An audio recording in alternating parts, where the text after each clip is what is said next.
yazi iqiniso ukuthi ingane ayiveli imane ihambe ingazange zikhasi kanjalo kuhamba ngey'teji empilweni akukho ukudlula ukulinda nokubekezela nokuhlonipha. Ngibheke nje ngisemncane ngingakazi nanyaka kodwa nganginephupho futhi nganginethemba ngelinye ilanga izinto zami ziyofezeka. Bheka ismile ngakhula-ke lapha imina lo igama lami uZamokuhle Mdletshe, abanye bamazi ngoGqibo umuntu eshinga. Ngiqhamuka phansi ehluhluwe eMdletsheni.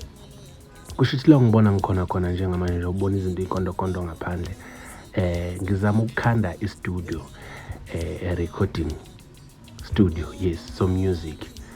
Lapha ngithole nje indlu encane njengoba ubona nginikhombisa lapha ngaphakathi.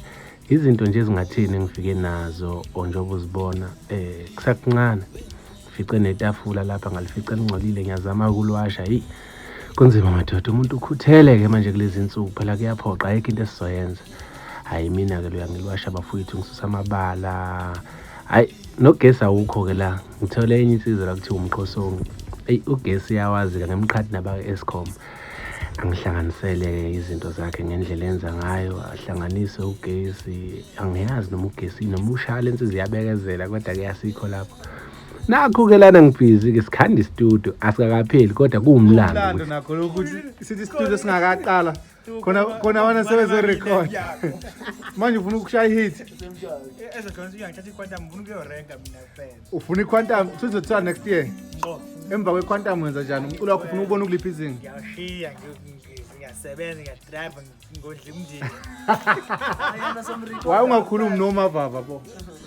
Hayi-ke iyahlekisa le ndaba. Ngiphume-ke ngize emnyango liyashisa nelanga sengiqembe nokuqimba ziyacula lezi nsizwa bafowethu-ke la besitholane nabeThekwini sathi masidlala ngenkotha sizwana amandla. Thina sidlala amakhontanini wemama, thina sihlala ekafanisi asinamali, ungasibona sinjena, ungasibona siqimbile, sihlala ekafanisi asinamali.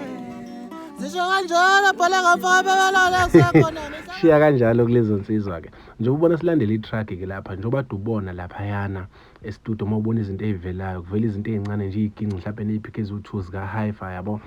Ayi ngibe nenhlanhla uNkulunkulu uyazibonakalisa kumuntu. Lapha sibheke ejozini sengiqashiwe khona kuvele wangena ikholo uNkulunkulu wazibonakalisa wathi mfana ngoba ngiyakubona usosizini unekhono futhi unephupho amandla awunawo nanku umsebenzi lapha ngiyodlala ngiqashwe ngemali enjengemali ngiqashwe umasipala wasejozini.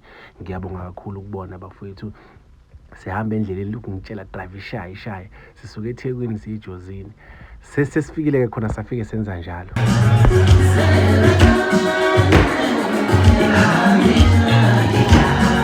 Hayi basiphatha kahle kakhulu-ke ejozini siyabonga kakhulu. Yithi laba sihambe sicomelana ngama-tech nabafana bami sifana nomndeni nabo bangikhombisa ukuthi hey bhuti la sishaya i-VIP into esezingeni. Mangibakhombise lami ngiyabatshela bafana lokhu kungaphekwe i-VIP lokhu fundani leli gama ukuthi lithini kuhlekwe lokho-ke kube kanjalo. Endleleni sesibuya-ke hayi bayijabulele sihambe siyayihluphela.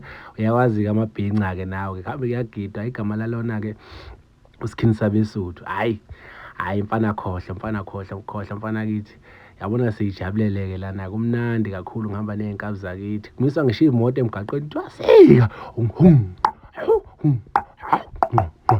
hayi impela engomeni kaZwelonke bayasazi vele nakodwa sifike zasemdletsheni akekho umuntu okhava hawus.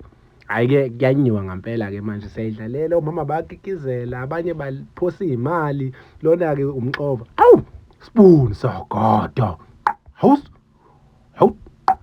sesibuyile-ke eThekwini. Umngane wami uSicelo lo onokungiphelezela uma ngifuna ukuyothenga njengoba imoto ngingabi nayo. Njengoba ubona-ke lapha esitolo sengiyangena ngizothenga konke engikudingayo futhi okushodayo estudio. Ngenxa yamasente-ke siwatholile akupheli sizothenga lokho esikudingayo njengamanje yama-monitor nani. Ispeaker siyabiza bafowethu 4,000 something sisodwa. Kunzima sisikhokhele siphinde sikhokhele esinye. Akukho mnandi enhlizweni kuyabila kodwa siyothini-ke ngoba savuma.